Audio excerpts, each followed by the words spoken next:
ابھی سے ڈائلاگ شروع کرنا چاہیے, ابھی سے انیشیٹو لینے چاہیے کہ اس جو اسپیشل اسٹیٹ سے ہم نے اس کو جو ایبروگیٹ کیا تھا ہم اس کو پھر سے بحال کریں. انہوں نے کب نہیں پارٹیسپیٹ کیا؟ آپ دیکھ لیجئے کتنے نوجوان پولیٹکس کے ساتھ ایفیلیٹڈ ہے. ہمارا جو ون ٹائم چیف منسٹر رہا عمر عبداللہ صاحب, کیا اس کو ڈیٹیل نہیں کیا گیا تھا؟ کیا آپ دیکھ لیجئے جو باقی ہمارے چھوٹے موٹے ورکرز تھے, کیا ان کو ڈیٹیل نہیں کیا گیا؟ مسئلہ یہ ہے کہ آپ ہمیں ایک تو پلیٹ فارم نہیں دیتے ہو, پلیٹ فارم دینے کے بعد اگر آپ دیتے بھی ہو پھر ہماری بات کا آپ مان نہیں رکھتے ہو. السلام علیکم ناظرین, جذبات نیوز 24 میں آپ سب کا خیر مقدم کرتے ہیں. اور آج ہم جڑ چکے ہیں ایک اسپیشل انٹرویو میں. جیسا کہ آپ سب کو پتہ ہے کہ وادی میں کافی عرصے کے بعد بلدیاتی انتخابات ہوئے تھے, لیکن ان بلدیاتی انتخابات میں جہاں سرکار نے بلند باغ دعوے کیے تھے لوگوں تک سہولیت پہنچانے کی, آج ہم اسی حوالے سے بات کرنے والے ہیں کیونکہ ہمارے ساتھ جڑ چکے ہیں ایک ایسے امیدوار جو کہ ڈی ڈی سی الیکشن تو انڈیپینڈنٹ کینڈیڈیٹ لڑے لیکن الیکشن کے دوران اپنا جھنڈا نہیں گاڑ سکے, لیکن اس کے بعد ان کے کیا ریویوز ہے. جی ہاں ناظرین, ہمارے ساتھ جڑ چکے ہیں ایڈوکیٹ علی محمد. تو آپ کا خیر مقدم کرتے ہیں ہمارے شو میں. تو سب سے پہلے آپ اپنا ہمارے ناظرین کو تعارف دیں اپنا, تاکہ ہمارے ناظرین آپ کے بارے میں جانیں. جی, میرا نام علی محمد ہے اور میں پیشے سے ایک وکیل ہوں. تو حال ہی میں جو ڈی ڈی سی الیکشنز ہوئے تھے جموں کشمیر میں پہلی بار,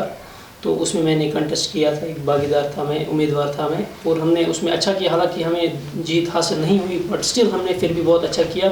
ہم لوگوں کے ایٹ لیسٹ ہم نے لوگوں کے دلوں میں جگہ کم سے کم بنا لی. میں آپ کا سنا ہے کہ آپ سوشل ورک بھی کرتے, تو آپ کے اس سوشل ورک کے بھی بارے میں تھوڑا جاننا چاہیں گے تاکہ ہمارے ناظرین آپ کو اور گہرائی سے جانیں. جی, جہاں تک سوشل ورک کا کام ہے, سوشل ورک پچھلے 2 سالوں سے میں کرتا آ رہا ہوں. جتنے سالوں سے میں پچھلے 2 سالوں سے میں اس پیشے میں, وکالت کے پیشے میں, اور سوشل ورک کا سلسلہ وہیں سے اسٹارٹ ہوا. اور یہ جو ہے اس چیز کو میں انڈیپینڈنٹ دیکھتا ہوں فرام دا پولیٹیکل کیریئر سے. اپنے یہ ایک الگ چیز ہے, اس کو میں اپنے پولیٹیکل کیریئر کے ساتھ یا پولیٹیکل ایکٹیویٹیز کے ساتھ نہیں جوڑتا ہوں. یہ جو ہے یہ میری سیپریٹ ایکٹیویٹیز ہے, یہ میرا ایک الگ سا میں نے اس کو پروفیشن سے بنایا ہے سوشل ایکٹیویٹیز کو. تو آپ سے جاننا چاہیں گے کہ پہلے تو الیکشنز کے دوران جو جس کے لیے ڈی ڈی سی الیکشنز لائے گئے تھے تاکہ ہماری ایک لوکل باڈیز, ایک لوکل ریپریزنٹیٹیوز رہے ہمارے علاقوں کے اندر, تو کیا آپ کو لگتا ہے کہ جس مقصد کے لیے ڈی ڈی سی انتخابات وادی کے اندر لائے گئے تھے کیا وہ مقصد واقعی میں پورا ہوا؟ دیکھیے, جب پہلی بار وادی میں جموں کشمیر میں ڈی ڈی سی الیکشنز جو ہے یہ ہوئے, یہ کنٹیسٹ ہر ایک نے اس میں پوری طرح سے جو ہے, ایون کہ یہ آفٹر ایبروگیشن آف 370 ہوا, یہ ایکسپیکٹڈ تھا گورنمنٹ آف انڈیا کو بھی, ایون کہ عام لوگ بھی سوچتے تھے کہ شاید یہ انتخاب جو یہ فیل ہو جائیں گے یا شاید جو الیکشنز یہ فیل ہو جائیں گے. لیکن بہت ایکسٹینڈ میں کہوں گا کہ لوگوں نے اس چیز میں جو اپنا جو ہے پارٹیسپیٹ کیا, اسی امید سے کہ کیونکہ جو جتنے بھی ڈی ڈی سی کنٹیسٹنٹس تھے اسپیشلی جو ایفیلیٹڈ تھے پارٹیز کے, تو انہوں نے 370 کے نام پہ جو اس وقت نعرہ دیا کہ 370 کا جو ہے اس کو ہم بحال کریں گے, حالانکہ وہ ڈی ڈی سی کے کانٹیکسٹ میں پرٹین نہیں کرتا ہے. اس کے بہاف پہ یعنی اس چیز کو مد نظر رکھتے لوگوں نے جو ہے اس میں پارٹیسپیٹ کیا, اور بہت حد تک وہ کامیابی ہوا تھا اگر ہم الیکشنز کو کنڈکٹ کرنے کی بات کریں. لیکن جو پھر وعدے کیے گئے تھے اس میں, چاہے پھر گورنمنٹ آف انڈیا نے بھی کہا تھا کہ یہ الیکشنز جو ہو جائیں گے یہ 3rd ٹائر جو ہے پنچایت کا یہ مضبوط کرے گا, یا ڈیولپمنٹل پروگریس جو ہے یہ گراؤنڈ لیول سے یا گراس روٹ لیول سے اسٹارٹ ہو جائیں گی, اور جس لیول سے یہ اسٹارٹ ہونی چاہیے تھی یا جس لیول کا جس اسٹینڈارڈ کا یہ ہونا چاہیے تھا, مجھے نہیں لگتا ہے کہ وہ اس اسٹینڈارڈ کا ہے. مجھے نہیں لگتا ہے کہ جو وعدے کیے گئے تھے یا جو گورنمنٹ آف انڈیا نے کہا تھا کہ ہم ان کو اختیارات دیں گے, ہم ان کو جو بھی پھر بن کے آئے جنہوں نے بھی جیت درج کی, ہم ان کو اختیارات دیں گے. تو آپ کے کہنے کا مطلب ہے کہ کیا آپ کو لگتا ہے کہ وادی کے اندر ڈی ڈی سی انتخابات ٹوٹلی فیل ہے, کیونکہ آن گراؤنڈ میں کہوں گی کہ اپنے ایک آزاد امیدوار کے طور پر انتخابات میں حصہ لیا, تو جو ہماری پولیٹیکل پارٹیز تھی, چاہے اس میں پی ٹی پی ہو, چاہے اس میں این سی ہو, یا جو ان پارٹی